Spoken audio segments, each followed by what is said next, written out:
নমস্কার বন্ধুরা, আজকে টক ঝাল মিষ্টি আচার বানাবো তেলের।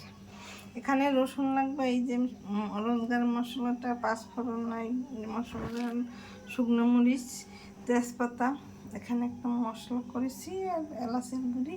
এখানে কড়াই দিয়ে দিয়েছি, কড়াইতে পরিমাণ মতো তেল দিয়ে দিলাম। তেল দিয়ে এই যে রসুনটা ভাজা দিয়ে দিয়েছি, তার মধ্যে এই যে গরম মশলাটা দিয়ে দিয়েছি, তেজপাতা, শুকনো মরিচ দিয়ে দিলাম। এখানে আমি এই যে আমটা কেটে গুড় দিয়ে 2-3 ঘন্টা আমি এইভাবে রেখেছি। দেখুন ওই আম থেকে ওই জল বেরিয়েছে, একটা আমও এদিক সেদিক হবে না। এই যে রসুনটা এইভাবে ভেজে নিতে হবে একটু তেলের সঙ্গে।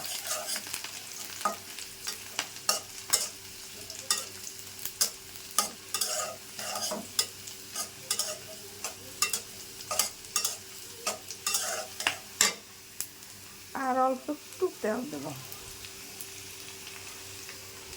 এটা তেলেরই আচার হবে, টক ঝাল মিষ্টি তেলের আচার। আমটাকে এইভাবে 3-4 ঘন্টা ভিজিয়ে রাখলে পর আমটা গায়ে গুড় দিয়ে করেন বা চিনি দিয়ে করেন, একইভাবেই থাকবে আমটা, একটু এদিক সেদিক হবে না। গুড়ের আমি আজকে গুড় দিয়ে বানাবো, চিনি দেবো না। আমার এখানে এই যে পিঠে ভাজা হয়ে গেছে রসুনটা, এখন আমটা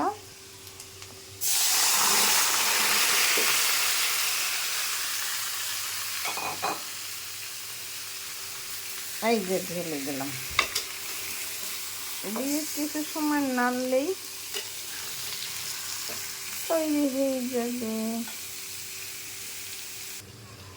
আমি এতে একটু লবণ দিনে, দেখুন গুড়ের জলে আমটা ভিজে অনেক গুড় বেরিয়েছে। 1 চামচ লবণ দিয়ে দিলাম, এই যে ভাজা মশলাটা দিয়ে দিলাম,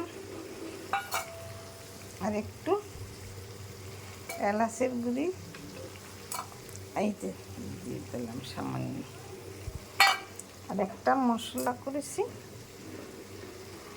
জিরা, ধনিয়া, শুকনো মরিচ দিয়ে এই হালকা একটু দিয়ে দিলাম, দিয়ে এখন একটু সময় নাড়াচাড়া করলেই তৈরি হয়ে যাবে টক ঝাল মিষ্টি আচার।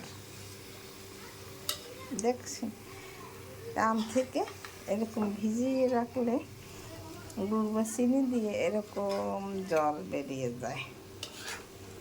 আমি কিন্তু একটুকু জল দেই নাই, এটা আমেরই জল, আমটা ভিতর থেকে জলটা বেরিয়েছে।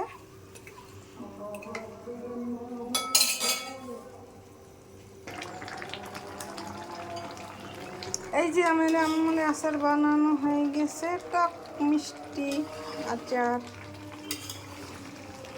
এই দেখুন একটা আম এই যে ভাঙে না, সবগুলো একইভাবে আছে। আর একটু আঠালো হলেই তুলে নেব আমি। এইভাবে অনেক দিন আপনারা সংগ্রহ করে ফ্রিজে রেখে খেতে পারেন, নরমালে রেখেও খেতে পারেন। এখন একটু ভিনেগার দিয়ে দেব, এখন সামান্য একটু ভিনেগার দিয়ে দেব। ভিনেগার দিলে আচার নষ্ট হয় না, দীর্ঘদিন সংরক্ষণ করে রাখা যায়। এরকম রসুন দিয়ে আমের টক ঝাল আমের আচার বানিয়ে খেয়ে দেখবেন, দুর্দান্ত স্বাদ হবে। গুড় দিয়ে বানাইলে বেশি স্বাদ হয়। আমি একটু করে নামিয়ে নেব এই পাত্রটা, তারপর ঠান্ডা হলে এই পাত্রে রেখে দেব।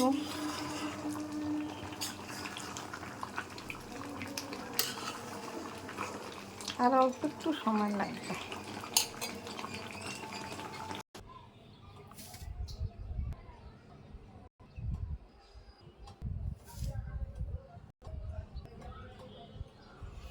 যে আমার আচার তৈরি হয়ে গেছে, এখন ঠান্ডা হলে বয়মে ভরে নেব।